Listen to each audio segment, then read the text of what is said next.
Good morning. Welcome to morning news basics. మన వెలుగు మన వార్తలు. ముందుగా 75వ దాటి 76వ స్వతంత్ర భారతంలోకి అడుగుపెట్టినాం కదా. ఈరోజు ఈ రోజున 76వ గణతంత్ర దినోత్సవ శుభాకాంక్షలు మన బేసిక్స్ మన వెలుగు ఛానల్ ద్వారా తెలుపుకుంటూ వ్యూయర్స్కు ప్రజలకు ఈ 76వ గణతంత్ర దినోత్సవ శుభాకాంక్షలు తెలుపుకుంటూ మన వెలుగు మన వార్తలు చూద్దాం. మరి నిన్నటి వరకు మన కాన్సెప్ట్ నిన్నటి వరకు కాదు, ఇంకా ముందు కూడా ప్రధానమైన కాన్సెప్ట్ ఏంటంటే ప్రభుత్వం అందించే పథకాలు ఏవైతే ఉన్నాయో అవి ప్రభుత్వ పథకాలు నిరుపేదలకు చెందాలి. ఇది మన కాన్సెప్ట్. సో ప్రజలారా చూద్దాం. మరి ఈ ప్రధాన పత్రికలలో ఉన్నటువంటి నిన్ననే మనకు సాయంత్రం వరకే అందరికి తెలిసిపోయినట్టు ఏంటంటే ఏదో ఎక్కడనో తవ్వి ఏదో చేసినట్టుగా గతంలో ఏంది ఈ పథకాల మీద మాట్లాడుకుంటే ఒక 2 నిమిషాలు తర్వాత ఈ పత్రికలో వార్తల హెడ్లైన్స్ వివరణ చూద్దాం. అప్పుడు కూడా ఇట్లనే కుటుంబ సర్వే అని చెప్పేసి అదేంది సకల జనుల సర్వే అని చెప్పేసి అన్నీ చేసిండ్రు చివరాఖరికి రెండందవి ఏదో కనబట్టినట్టుగా అట్లా జరిగింది కదా. చివరాఖరికి వచ్చేసరికల్లా రేషన్ కార్డులు అందని వారు ఇయ్యని వారు 10 ఏళ్ళు లేకు. అదేంది డబుల్ బెడ్రూమ్లు అన్నారు. అప్పుడే గత 10 ఏళ్ళ మన తెలంగాణ ఏర్పడిన తర్వాత 10 ఏళ్ళు ఉన్నటువంటి ప్రభుత్వం, అది ఏ ప్రభుత్వం ఉన్నా కానీ డబుల్ బెడ్రూమ్లు అన్నారు, ఎక్కడెక్కడో ఇచ్చిండ్రు. సరే, కొంతమేరకు రైతు బంధు అవి ఇవి వచ్చినది వాస్తవమే, కానీ ఆ రుణమాఫీ అది ఏం జరిగింది ఏం కథ అనేది జరిగింది. కానీ విడతల వారిగా 5 ఏళ్ళు 10 ఏళ్ళు నిజాయితీగా మాట్లాడుకోవాలనుకుంటే వైఎస్ రాజశేఖర రెడ్డి గారు ఉన్నప్పుడు రుణమాఫీ అనేది క్లియర్ కట్గా ఒక సంతకంతో ఏకకాలంలో ఒకేసారి 2 లక్షల రుణమాఫీ జరిగింది. అది వాస్తవం. 1,00,000 2 లక్షల ఖచ్చితంగా అది జరిగింది. దానికి రుణమాఫీ పత్రాలు కూడా ఈ బ్యాంకులకు తీసుకోవాలి. రైతులు ఇళ్లలోకి వచ్చి బ్యాంక్ అధికారులే వాళ్ళు నీకు రుణమాఫీ అయిందని చెప్పేసి అప్పుడు విఆర్ఓ వ్యవస్థ ఉండే కాబట్టి వాళ్ళ ఆధ్వర్యంలో గ్రామ పంచాయతీలకు వచ్చి పిలుచుకొని మరీ ఇవ్వడం జరిగింది. కానీ తర్వాత ఏర్పడ్డ తెలంగాణలో రుణమాఫీ ఏ విధంగా జరిగిందనేది రాష్ట్ర ప్రజలందరికీ తెలిసింది. అలాగే ఇంకా ఉన్నది అదేంది మీకు మిత్తి అని చెప్పేసి నేను కూడా కట్టిన ఒకసారి తీసుకున్న రుణమాఫీ వచ్చింది, కానీ వడ్డీ పైసలు మాత్రం కట్టాల్సి వచ్చింది. కట్టిన మరి అదేం రుణమాఫీ తెలియదు. అంతకుముందు వైఎస్ గారు చేసినటువంటి రుణమాఫీ మాత్రం ఎలాంటి ₹1 రైతులు కావచ్చు, రైతు కూలీలు కావచ్చు తీసుకున్న గుంట పోయిన తీసుకున్నా కానీ ఎలాంటి మళ్ళీ తిరిగి వడ్డీ చెల్లించకుండా రుణమాఫీ, అది రుణమాఫీ. కానీ ఈ తెలంగాణ ఏర్పడ్డాక చేసినటువంటి రుణమాఫీ అది విడతల వారి రుణమాఫీ అని అందరికీ తెలిసిందే. అది విడతల వారిదే. నువ్వు రెన్యువల్ చేసుకోకపోతే ఖచ్చితంగా కొందరు తెలియదు. ఆ రెన్యువల్ కూడా ఏ విధంగా బ్యాంక్ అధికారులే మన గ్రామాల్లోకి వచ్చి చేసేవారు. తెలియని రైతులు ఉంటారు కదా, అంత అవగాహన ఉండదు. కానీ సరే, ఆ 10 ఏళ్ళట్లు గడిచిపోయింది, వదిలేద్దాం. ఇక గతం మనకు వద్దు. ఇప్పుడు జరుగుతున్నటువంటిది ఈ ప్రభుత్వంలో కూడా పథకాలు 6 గ్యారంటీలు అని చెప్పేసి ప్రకటించారు కదా. 6 గ్యారంటీల మీద అవి గ్రామ సభలు జరిగినాయి. గ్రామ సభలలో ఏం జరిగిందనేది అందరు రాష్ట్ర ప్రజలందరూ చూసిండ్రు. మనం కూడా ఫీల్డ్ మీదకి వెళ్ళి ప్రత్యేకంగా చూడడం జరిగింది. ఒక మండలంలో అయితే ఏకంగా నాయకుల లిస్టే ప్రకటనలోకి వచ్చింది. కానీ అదృష్టం ఏంటంటే ఆ మండలంలో ఆ విలేజ్ అయిందా కాలేదు ఇంకా మనకు క్లారిటీ ఉంది. కానీ చెప్దాం ముందు. ఒక జిల్లాలో ఒక మండల ఈరోజు పత్రికల కంటే ఈ స్కీమ్ల కంటే ముందు ఒక్క విషయం ఏంటంటే, గతంలో కాంగ్రెస్లో ఉన్న వాళ్ళు బీఆర్ఎస్లోకి వెళ్ళినారు. అప్పుడు అధికారం ఉన్నప్పుడు కింది స్థాయిలో కార్యకర్తలతో వదిలిపెడదాం. కింది చిన్న చోటామోట నాయకులు ఉంటారు కదా, ప్రజలకు ఆదర్శవంతంగా గ్రామాల్లో మండలాల్లో ఉన్నటువంటి ఉండాల్సిన వాళ్ళు ఏంది తెలంగాణ ఏర్పడగానే కాంగ్రెస్లోంచి బీఆర్ఎస్లోకి వెళ్ళిపోయింది. ఎందుకంటే అధికారం ఉంది కదా. Okay, right. మొదటి దఫా పోయింది, రెండో దఫా అలాగే అధికంగా జరిగింది. మొదటి దఫాలో కొంచెం తక్కువ, రెండో దఫాలో మాత్రం వెళ్ళిపోయింది. మళ్ళీ జరిగినటువంటి ఎన్నికల్లో, మొన్న జరిగిన ఎన్నికల్లో సంవత్సరం కింద ఏడాది కింద జరిగినాయి కదా. ఈ ఏడాది కింద జరిగినటువంటి ఈ ఓట్ల పండుగ అంటారు కదా, ఈ ఎన్నికల్లో ఏమైంది మనందరికి గురితే కొంచెం తారుమారు. అంటే ప్రభుత్వం చేంజ్ అయింది కదా. ప్రభుత్వం మన ఈ కాంగ్రెస్ పార్టీ ప్రభుత్వం ఏర్పడ్డది కదా. ఆ ప్రభుత్వంలో మరి సరే ఎమ్మెల్యే స్థాయి వాళ్ళు వెళ్ళిండ్రు అని అంటే వాళ్ళ ఆస్తులు వారికి వాళ్ళే వీళ్ళకు మార్గం చూపెట్టినట్టు అయిపోయింది. ఈ కింది స్థాయి నాయకులు, గ్రామ స్థాయిలో ఉన్నటువంటి చోటమోట నాయకులు, లీడర్లు నిజం చెప్పాలంటే 2వ తరగతి, 3వ తరగతి, 5వ తరగతి వరకు చదువుకున్నటువంటి, ఇక మల్లన్న భాషలో చెప్పాలంటే, తిన్మూరు మల్లన్న భాషలో చెప్పాలంటే అంగోట చేపలు కూడా ఏమో అయి కూర్చున్నారు ఇప్పుడు గ్రామాల్లో. ప్రత్యక్షంగా మేము చూస్తున్నాం కూడా. వాళ్ళు ఆ బీఆర్ఎస్లో ఉండి ఈ కాంగ్రెస్ ప్రభుత్వం ఏర్పడగానే మళ్ళీ కాంగ్రెస్లోకి వచ్చేసింది. మరి అదే కాంగ్రెస్లో కొనసాగుతున్నటువంటి గతం నుంచి అధికారంలో లేకున్నా అలాగే కొనసాగుతున్న గ్రామ స్థాయి కార్యకర్తలు లిస్టులలో ఈ పథకాలలో పేరు లేదు. కొన్ని చోట్ల, అన్ని చోట్ల కాకపోవచ్చు, కొన్ని చోట్ల లేదు. మరి కానీ మొన్న పార్టీలు మారి పథకాలలో పేర్లు, లబ్ధిదారుల పేర్ల లిస్టులో వాళ్ళ పేర్లు చూడగానే ప్రజలు అగ్గి మీద గుగ్గిలమైపోయి రసాభాస చేసిండ్రనడం తప్పు. రసాభాస కాదు, వాళ్ళు అక్కడ వాళ్ళను నాయకులను కాకుండా సరే ప్రజలకు ఇద్దామని చెప్పేసి ప్రభుత్వం ఆలోచన చేస్తే ఈ కాంగ్రెస్ నాయకుల పేర్లలో ఉండేసరికల్లా, అంటే గ్రామ స్థాయిలో నాయకులు, పార్టీ మారిన నాయకుల పేరు ఉండేసరికల్లా ఏకంగా ఆ పార్టీలో ఉన్నటువంటి మొదటి నుంచి ఉన్న కార్యకర్తలు కూడా ఉంటారు కదా. ఆ కార్యకర్తలు కూడా పేదోళ్ళు ఉంటారు కదా. మరి వాళ్ళే కూడా ఉండాలి కదా. వాళ్ళకు లేకుండా పార్టీ మారిన వాళ్ళు ఉండేసరికల్లా మాకు ప్రయారిటీ ఉండదని చెప్పేసి ఎవరికైనా ఉంటుంది. ఇది మన తొలి వెలుగు రాగానే కూడా మొట్టమొదటిని వివరించిండు. అందుకే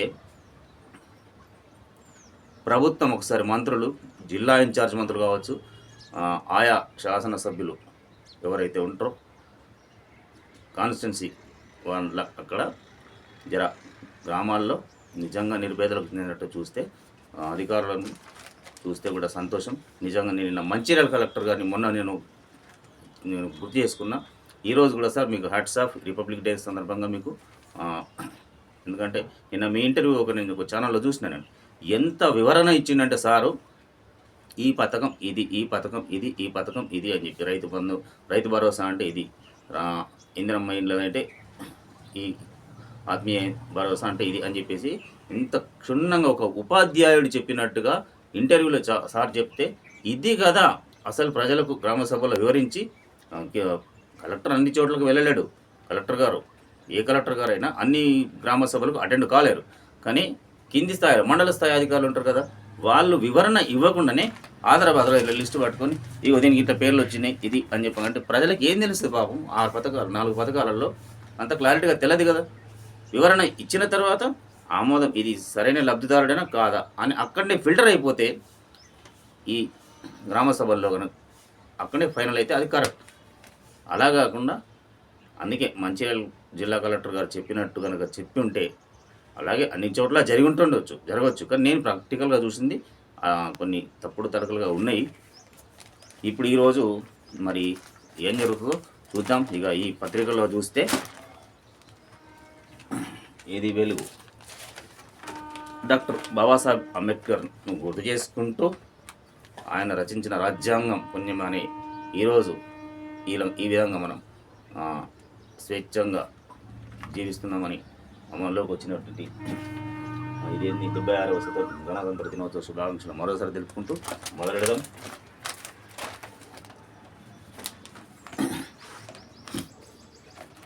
ప్రధానంగా ఈ యొక్క రాష్ట్ర ప్రభుత్వం ఈ స్కీములు ఇవి చూసిన తర్వాతనే ఏమన్నా ఉంటే వేరే చూద్దాం. సమయం మనం ఎక్కువ తీసుకోదలుచుకోలేదు.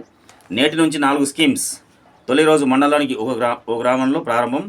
ఇది వెలుగు పేపరు అన్నా, అందుకంటే వెలుగుతోనే మొదలు పెట్టాలి. ఎందుకనేది కారణం ముందే చెప్పినాను.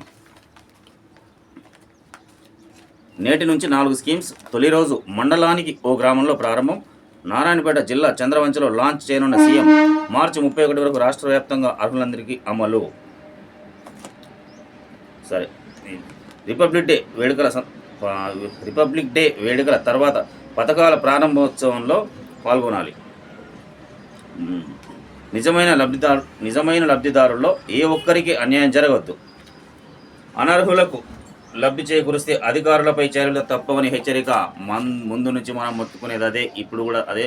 కలెక్టర్లు చెప్పిండ్రు అదే, ముఖ్యమంత్రి నిన్న సీతక్క గారు కూడా అదే చెప్పిండ్రు. ఇప్పుడు నిన్న కొంతమంది క్యాబినెట్ మంత్రులు ప్రధానమైన మంత్రులు అనుకోండి, అందరూ ప్రధానమంత్రులే. ప్రధానమంత్రి అంటే ప్రైమ్ మినిస్టర్ ఆఫ్ ఇండియా కాదు, ముఖ్యమైన మంత్రులు కొందరు ఉంటారు కదా. ఇక ముఖ్యమంత్రి గారు ఉన్నప్పటికీ అన్నీ చూసుకోలేరు కాబట్టి కొంతమంది ప్రెస్ మీట్ పెట్టి దాంట్లో ప్రకటించడం జరిగింది. అదే మాదిరిగా ముఖ్యమంత్రి సరాసరిగా చెప్పింది ఏంటంటే, అనర్హులకు లబ్ధి చేకూరిస్తే అధికారులపై చర్యలు తప్పవని హెచ్చరిక. ఇది మనం ముందు ఛానల్ పెట్టిన తర్వాత ఎప్పుడైతే కాన్సెప్ట్ తీసుకున్నామో అదే రోజు నుంచి మొత్తుకుంటున్నాం. అనర్హులకు జాబితాలో ఎక్కడైనా చోటు కనుక ఉంటే అని మనం వ్యతిరేకించిన చోటు కూడా, అంటే మనం అడిగిన చోటు కూడా కొంతమంది ఉంటారు కదా, ఇక చెంచాలంటాం. సరాసరి మాట్లాడుతున్నాం ఈరోజు. ఆ చెంచాలకు భయపడి పాపం కొంతమంది అధికారులు, పంచాయతీ సెక్రటరీలు ఏం చేయలేని పరిస్థితుల్లో, అక్కడ తప్పనిసరి పరిస్థితుల్లో ఇది వారికి కోఆపరేట్ చేయకపోతే అనర్హులను తీసేద్దామని వాళ్ళు అంటే కూడా ఎందుకు రాని ఉండని, ఇచ్చేది ప్రభుత్వమే కదా అని చెప్పేసి కొందరు మాట్లాడడం. ఇక వాళ్ళకి అవగాహన ఉండదు. అట్లాంటప్పుడు వాళ్ళు కూడా నేను ఇందాక చెప్పినట్టు ఆ పార్టీలోంచి ఈ పార్టీలకు వచ్చిన నాయకులే మళ్ళీ వాళ్ళు చెప్పేవారు కూడా అదే మేము మొత్తుకునేది. సార్ ముఖ్యమంత్రి గారు, హెడ్స్ ఆఫ్ మీకు.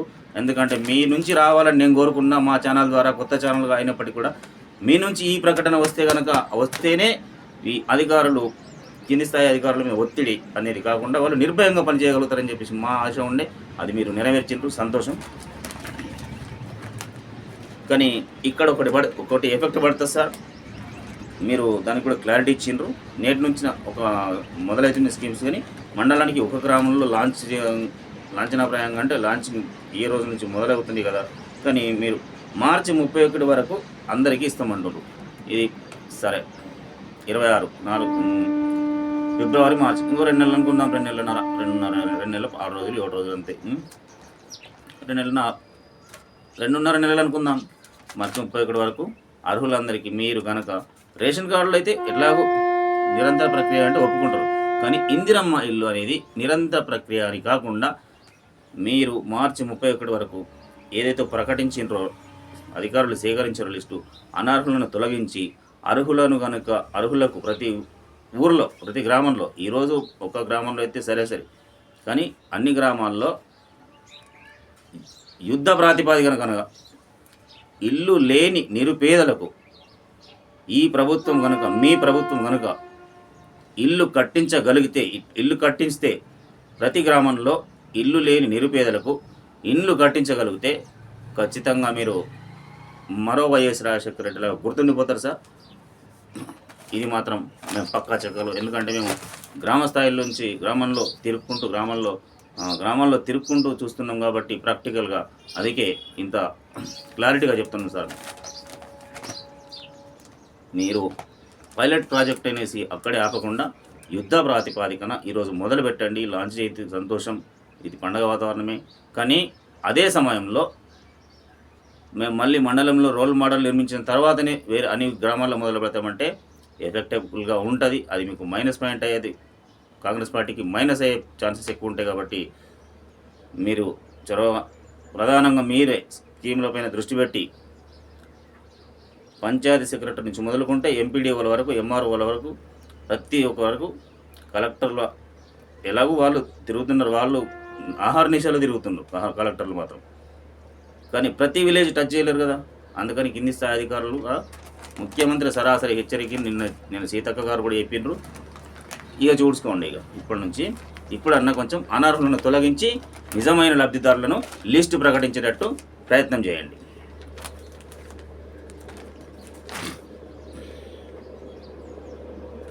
రేపు ఉదయం ఖాతాల్లోకి నిధులు. ఏది మన ఇందిరమ్మ ఇండ్ల లబ్ధిదారులకు ఇండ్లు శాంక్షన్ చేసినట్లు ధృవీకరణ పత్రాలు అందజేయాలని అధికారులకు సీఎం రేవంత్ రెడ్డి ఆదేశించారు. రేషన్ కార్డులకు సంబంధించి కూడా ఫుడ్ సెక్యూరిటీ పత్రాలకు గ్రామాల్లో అర్హులకు ఇవ్వాలని, రైతు భరోసా రైతు ఖాతాలోకి ఇందిరమ్మ ఆత్మీయ భరోసా నేరుగా భూమి లేని కూలీలకు బ్యాంకు ఖాతాల్లోకి జమ చేయాలని లబ్ధిదారులకు అధికారులకు సూచించారు.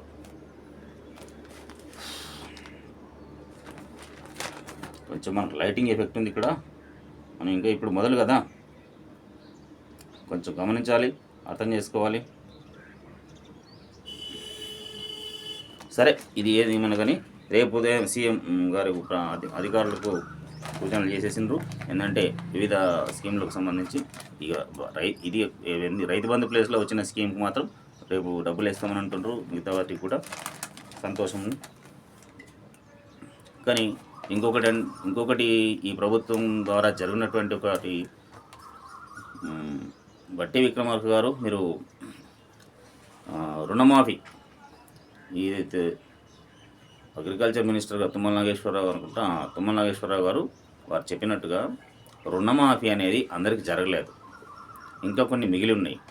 మీరు కూడా ఏంటంటే గత ప్రభుత్వం మాదిరిగానే ఏం చేసిండ్రు, రెన్యువల్ కాలేదో రెన్యువల్ చేసుకొని వాటికి ఇంకా మిగిలిపోయి ఉన్నవారు. అంటే వారికి తెలియదు అసలు, వాస్తవానికి కొందరికి తెలియక ఆ కుటుంబాలు బ్యాంకులకు వెళ్ళి రెన్యువల్ చేసుకోకుండా మిగిలిపోయిన వారు. మీరు నిరభ్యంతరంగా, మీరు ఎలాంటి కండిషన్స్ లేకుండా ముందు మేనిఫెస్టోలో మేము ఇట్లా కట్ ఆఫ్ ఇది అని చెప్పేసి చెప్పలేరు కదా. ఆ విధంగా చెప్పి ఉంటే రైతులు అదరబదరగా అన్ని ఎవరైనా తెలుసుకొని వాళ్ళు చేసుకునేవారేమో. కానీ మీరు ఎలక్షన్స్ కంటే ముందు 2 లక్షల రుణమాఫీ చేస్తామన్నారు కదా, మరి 2 లక్షలు దాటిన తర్వాత అయితే చేయకండి, అది ఓకే, అది బడ్జెట్ మీద ఆధారపడి ఉంటుంది. కానీ 2 లక్షల రుణమాఫీ ఈ కండిషన్స్తో చేస్తామని మీరు ఎక్కడ చెప్పలేదు. అట్లాంటప్పుడు బ్యాంకులో మీరు అది ప్రభుత్వం అనుకుంటే ఏదైనా సాధ్యమవుతుంది. అట్లాంటప్పుడు కొన్ని నెలలుగా వాళ్ళు అలాగే ఒక 2 సంవత్సరాలు 3 సంవత్సరాలు కంటిన్యూషన్గా పెండింగ్లో ఉన్నటువంటి రెన్యువల్ చేసుకోకుండా బ్యాంకుకి వెళ్లకుండా ఉన్నప్పటికీ కూడా వాళ్ళను కూడా పరిగణలోకి తీసుకొని వాళ్ళకు కూడా రుణమాఫీ మీరు ప్రకటించాల్సిన అవసరం ఉంది. ఎందుకంటే వాళ్ళు కింది స్థాయిలో చర్చలు ప్రజలు అనుకుంటున్నారు, అవును ఓట్ల కంటే ముందు వీళ్ళు ఏమన్నా 2 లక్షల కంటే 2 లక్షలు మాఫీ చేస్తామన్నారు కదా, ఏం చేసిర్రు అంటున్నారు. మీరు చేసింది 2 లక్షలు సంతోషమే, కొద్దిగా గొప్ప ప్రజలకు బాగానే చేరువైంది. ఎన్ని కోట్లు అనేది అది పక్కన పెడితే ప్రజలందరికీ వైఎస్ రాజశేఖర రెడ్డి మాదిరిగా మీరు అక్కడ రెన్యువల్ అయిందా కాలేదా, మీరు సూపర్ పవర్ ఉంటుంది ఎలాగో ప్రభుత్వానికి. కాబట్టి అది అందరికీ ప్రతి ఒక్క రుణం తీసుకున్న వారికి కనుక రుణమాఫీ చేస్తే ఖచ్చితంగా మీకు ప్రభుత్వానికి అప్రిసియేషన్స్, మేము కూడా కాంగ్రెస్ చెప్తాం సార్. ఇది పథకాలు ముందు పేజీలో.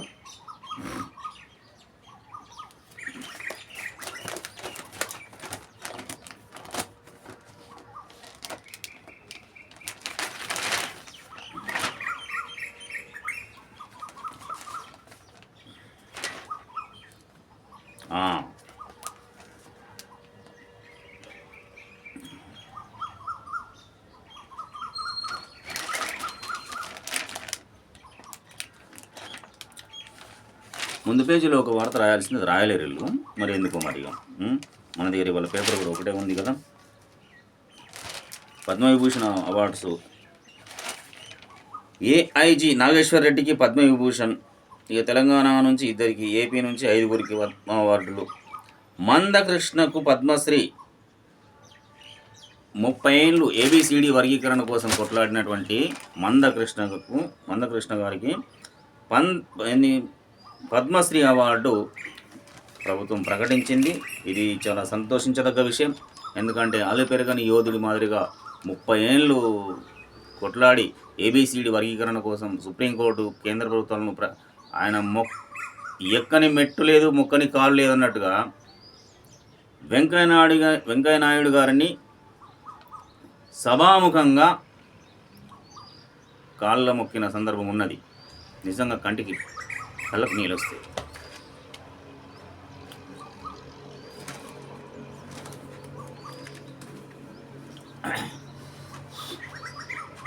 సారీ.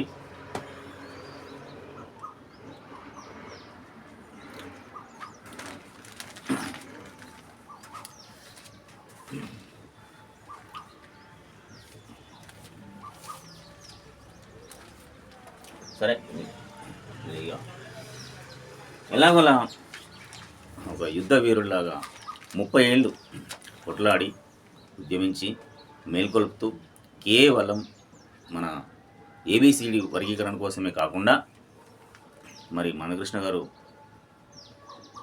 కృష్ణన్న మాకు కూడా పరిచయమే, చూసినాం, మాట్లాడినాం. నన్ను స్వయాన నాకు ఈ షోల్డర్ విరిగినప్పుడు పరామర్శించడానికి రావడం జరిగింది. అంటే మేము చిన్నవాళ్ళం, కాకపోతే ముందు పరిచయం అన్నమా. చాలా హట్సాఫ్ అన్న గారు, ఎందుకంటే 30 years 30 సంవత్సరాలు కొట్లాడి అక్కడ ఆ విధంగా తర్వాత వచ్చిన ఏ ప్రభుత్వాన్ని మీరు సంప్రదించాలి, అన్ని ప్రభుత్వాలను సంప్రదించుకుంటూ అనుకూలంగా ఉంటూ చేస్తూ బతిమిలాడుతూ అన్నీ చేస్తూ చివరాఖరికి అప్పుడున్న కాంగ్రెస్ ప్రభుత్వం, ఇప్పుడున్న బీజేపీ ప్రభుత్వాన్ని కూడా ఒప్పించి చేసి సుప్రీంకోర్టు ద్వారా, అత్యున్నత న్యాయస్థానమైన సుప్రీంకోర్టు ద్వారా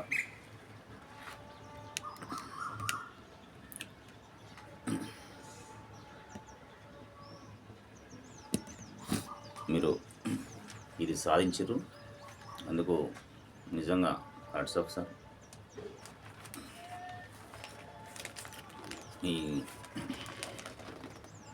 ఇక పద్మశ్రీ అవార్డు వచ్చినందుకు మా ఛానల్ తరఫున కూడా మీకు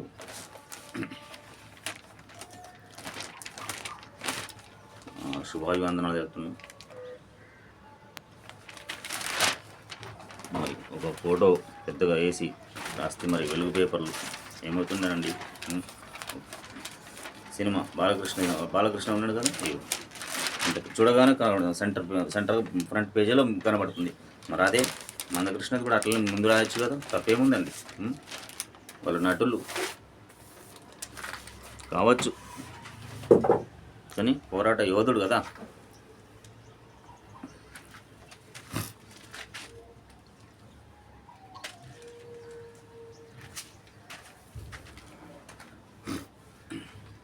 ఇక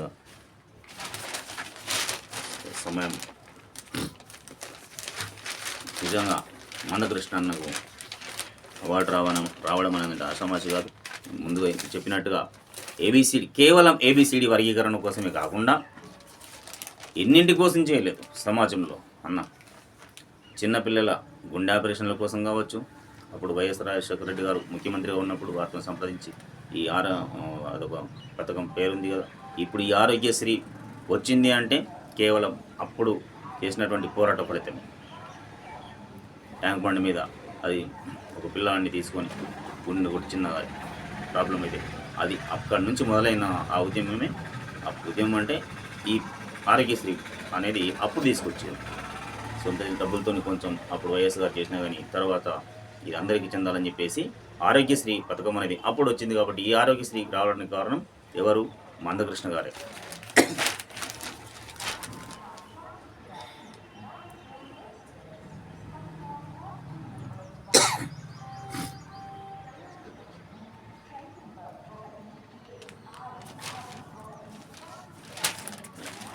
ఎగ్జైట్ అయినాం, ఎందుకంటే వాళ్ళు కూడా ఎంతో సంతోషంగా ఉంటారు ఈరోజు.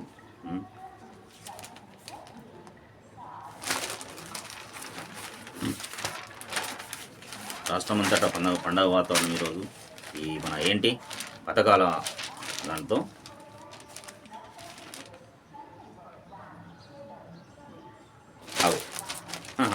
అన్న బండి సంజయ్ అన్న, ఏందన్నా నువ్వు? ఇందిరమ్మ పేరు పెడితే ఒక ఇల్లు కూడా ఇవ్వం. ఎస్, ఇక ఇది మాత్రం అవుననాలనో కాదనాలనో మీ రాజకీయాల పెద్దలకు మీకు మాత్రం తెలుస్తుందంటే, మేము మాత్రం ఇది విచిత్రమైన పరిస్థితి ఏంటంటే ఏ ప్రభుత్వం వస్తే వాళ్ళ యొక్క పేరు పెట్టుకోవడం, గుర్తు పెట్టుకోవడం. అది కాకుండా మరి ప్రజల సొమ్మే కదా, ప్రజల సొమ్ముతో మీరు ఆ ప్రభుత్వం కేంద్రంలో ఉండొచ్చు, రాష్ట్రంలో ఉన్న ప్రభుత్వాలు కావచ్చు. మరి మీరు ఏం చేస్తారు? ప్రజల పేర్లు పెట్టండి. మీరు ప్రజల పేర్లు కాకుండా ఏంది, మీరు అలా కాకుండా ఏంది మీ ప్రభుత్వము ఆ ప్రభుత్వం ఇది అప్పుడుంటే ఉమ్మడి ఆంధ్రప్రదేశ్లో కూడా ఏంది మనం ప్రభుత్వం టీడీపీ ఉంటే వాళ్ళ కలరు, కాంగ్రెస్ వస్తే వీళ్ళ కలరు. అది కాదండి, మీరు ఇప్పుడే చెప్తున్నారు ఇందిరమ్మ పేరు పెడితే ఒక ఇల్లు కూడా ఇవ్వమంటే. మీరు రాజకీయాలు కాదన్నా, బండి సంజయ్ అన్న రాజకీయాలు కాదు.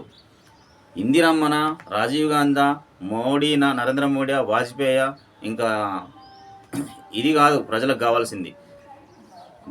నిరుపేదలు 75 స్వతంత్ర భారత 75 సంవత్సరాలు దాటుతున్న ఈ స్వతంత్ర భారతదేశంలో ఇండ్లు లేకుండా ఇండ్లు ఇస్తున్నామంటే సిగ్గనిపిస్తుంది ఇక్కడ ప్రజలకు, మేధావులకు. అదే పెద్ద సిగ్గుపడాల్సిన విషయం. అంటే ఇక మీరు ఇందిరమ్మ పేరు సరే స్కీమ్ వాళ్ళు ఇందిరమ్మ పేరు అని పెట్టుకున్నారు కదా, లేదు ఇంకేం పేరు పెడతారు మరి?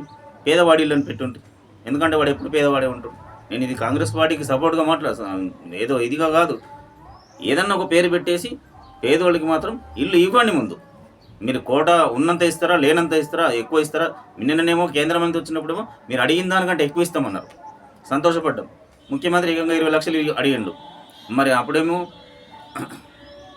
మా మధ్యలో గొడవలు లేవు, మేమంతా ఒకటే నిన్ననే మాట్లాడారు. మీరు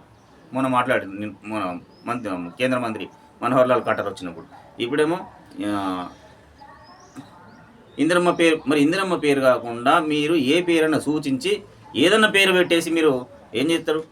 పేదలకు ఇండ్లు వచ్చేటట్టు చూడండి అన్న. మీరు కూడా, మీకు కూడా చాలా రాష్ట్రంలో చాలా పేరు ఉంది. మీరు ఇట్లాంటి స్టేట్మెంట్ మీ నుంచి రావద్దన్న. ఎందుకంటే ప్రజలను విడదీయకుండా, ప్రజలను రాజకీయాలు సామాన్యంగా అన్ని పార్టీలు ఉండాల్సిందే ఉంటారు. మీరు కూడా అనుకున్న దానికంటే ఎక్కువ ఇండ్లు ఇస్తామన్న మాట కట్టుబడి ఇస్తే ఈ పేరు పెట్టకండి. ఈ పేరు పెట్టకుండా ఇంకా వేరే ఏదన్నా అని చెప్పి సలహా ఇవ్వండి, మీరు సూచించండి. ఎందుకంటే మీరు కేంద్ర మంత్రి. అట్లా కాకుండా మీరు ఏంటి ఈ మాట స్టేట్మెంట్ని చూస్తే ప్రజల లోపల బీజేపీ పార్టీకి కొంచెం ప్రమాదం ఏర్పడే ఇది ఉంటుందన్న. మీ నుంచి రావాల్సిన స్టేట్మెంట్ కాదు ఇది. ఇది కరెక్ట్ కాదన్న. ఇది ఇందిరమ్మ పేరు గురించి మీరు చెప్పండి. ఇది కాదు, వేరే ఏదైనా పేరు పెట్టండి. కానీ పేదవాడికి కొంచెం చేరనివ్వండి ఇల్లు. మీరు మీ పర్యవేక్షణలో మీరు అసలు కేంద్ర ప్రభుత్వం చాలా పథకాలు ఉన్నాయి. ఆ పథకాలను బీజేపీ కార్యకర్తలు ప్రచారం చేయలేక ప్రజలకు తెలియదు. ఇప్పటికి కూడా రేషన్ కార్డులపై మీ ఫోటోలు పెట్టుకుంటే బియ్యం కూడా ఇవ్వం బండి సంజయ్ అన్న. ఇంత దూకుడుతనం ఏమో మరి. ఇక ఫార్ములా ఈ రేస్ కేసులో కేటీఆర్ని ఎందుకు అరెస్ట్ చేయట్లేదని ప్రశ్న. దీన్ని అడగచ్చు, తప్పులేదు. ఇది వాస్తవం, ఇది కరెక్టే. ఇన్ని రోజులు ఎందుకు వెయిట్ చేస్తారో మరి ముఖ్యమంత్రి గారికి తెలవాలి. మరి లీగల్ ప్రాసెస్ ఏంటి అదంతా ఉంటుంది, చట్టం అది అని అంటారు. మీరే కేంద్ర ప్రభుత్వంలోనే ఉన్నారు. ఎప్పుడు అవకాశం కోసం ఇక అవన్నీ రాజకీయాలు మాకు అవసరం లేదన్నా. కానీ మీ నుంచి ఈ పేర్లు పెడితే ఈ ఇల్లు ఇవ్వం, రేషన్ కార్డులపై మీ ఫోటోలు ఉంటే మేము రేషన్ కార్డులో మేము ఇచ్చే బియ్యం కూడా ఇవ్వమంటే ఇది ఎంత మేరకు కరెక్ట్ అన్న? మీరు ఇది రొటీన్గా జరిగే ప్రాసెసే. మీరు రేపు వస్తే మీరు పెట్టరా? ఖచ్చితంగా వాజ్పేయి గారితో లేకపోతే ఇంకెవరితో పెడుతుండొచ్చు, అంతే తప్ప ఈ ప్రజలను ఇబ్బంది పెట్టకుండా. ఎందుకంటే ప్రజలు బీజేపీని కూడా గ్రామాల్లో ఎంతగా ఆదరిస్తున్నారో మీరు అది గమనించరు లేదు. ఓట్ ఆఫ్ పర్సంటేజ్లో మీకు తెలుస్తుంది కదన్న. ఇట్లాంటి స్టేట్మెంట్ మీ నుంచి మంచి నాయకుడి దగ్గర నుంచి మీరు ఈ మాట మాట్లాడాల్సింది కాదు. మీరు మాట్లాడినరా లేకపోతే వీళ్ళు రాసినరా అనేది ఇక్కడ ఉన్నది మాత్రం మీరు ఇట్లా డైరెక్ట్గానే రాసిరు వీళ్ళు.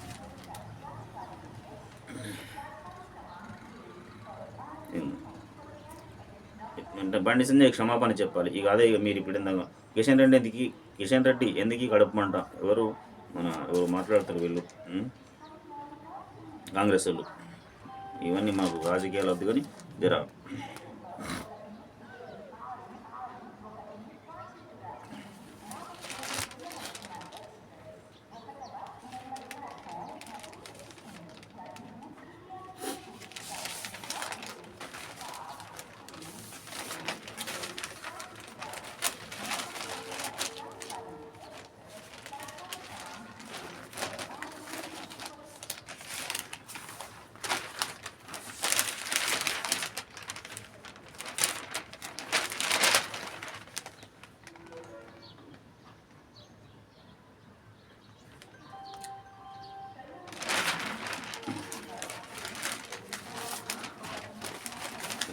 కూడా వెళ్ళాల్సి ఉంటుంది కాబట్టి కొంచెం స్పీడప్తో మరి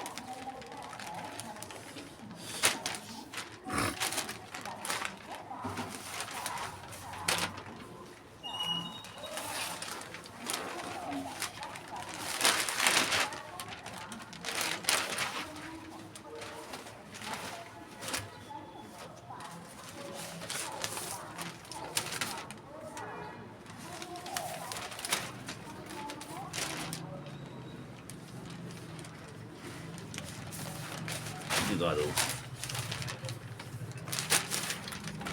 పేజీ వెతికి పట్టుకుంటాను.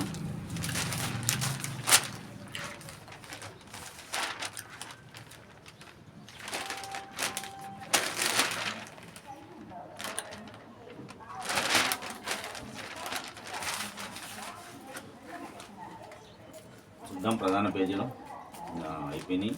ఏంది మరి లోపల ఏమన్నా ఉన్నదా మనకు కావాల్సింది? రైట్, స్కీమ్లు ఆ విధంగా ఉంటే ఇంప్లిమెంటేషన్ కూడా ఆగస్టింగ్ వెళ్ళాల్సి ఉంటుంది.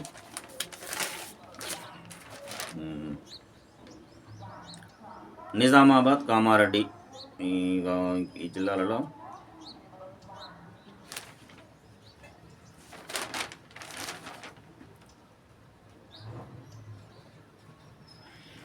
నిన్నటితోని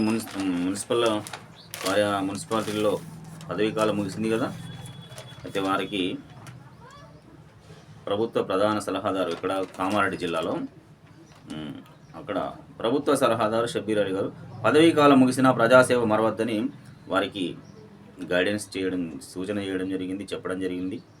ప్రభుత్వ సలహాదారు షబ్బీర్ అలీ వాస్తవమే, 5 ఏళ్ళు ఉన్నాం కదా అయిపోయింది అని అనుకుంటే కాదు. భవిష్యత్తులో ఇంకా ఎదగాలనుకుంటే ఖచ్చితంగా ప్రజల్లో ఉండి తీరాల్సిందే. అందుకే ఆ ప్రభుత్వ సలహాదారుగా ఉన్నాడు. రాజకీయ దురంధరుడు అని కూడా చెప్పుకోవచ్చు, ఒక గురువు, రాజకీయ గురువు. 4 స్కీమ్లకు అంతా రెడీ. ఇక్కడ కామారెడ్డి జిల్లా 4 స్కీమ్లకు అంతా రెడీ. సరే చూద్దాం ఈరోజు.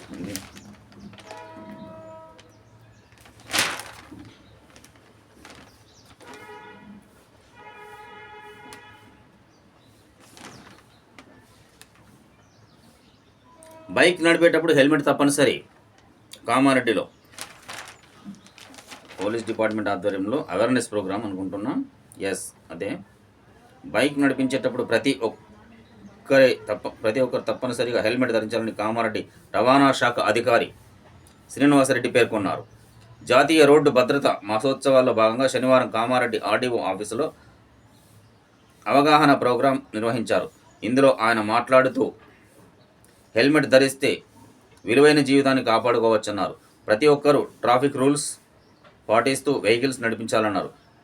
ఎంవీఐ నాగలక్ష్మి, కవిత, ఏఎంవిఐ కవిత తదితరులు పాల్గొన్నారు. మరి యువకులారా, ప్రధానంగా యువకులకి ఈ విషయం చెప్పాల్సిన అవసరం ఉన్నది. చెప్పింది సారు, మీరు ఏంటి బైక్ నడిపేటప్పుడు జాగ్రత్తగా హెల్మెట్ ఖచ్చితంగా హెల్మెట్ ధరించండి, బైక్లు నడపండి. అది సార్ శ్రీనివాసరెడ్డి సార్ గారు రవాణా శాఖ అధికారి అవేర్నెస్ ప్రోగ్రాంలో చెప్పడం జరిగింది. ఇది ఇక చూస్తున్నానండి. మరోసారి డాక్టర్ బాబాసాహెబ్ రాజ్యాంగం రచించిన రాజ్యాంగం దినోత్సవ సందర్భంగా ఇది అమల్లోకి వచ్చిన రోజు జనవరి 26. శుభాకాంక్షలు తెలియజేసుకుంటూ చూస్తూనండి మన B6, మన వెలుగు, మన వార్తలు.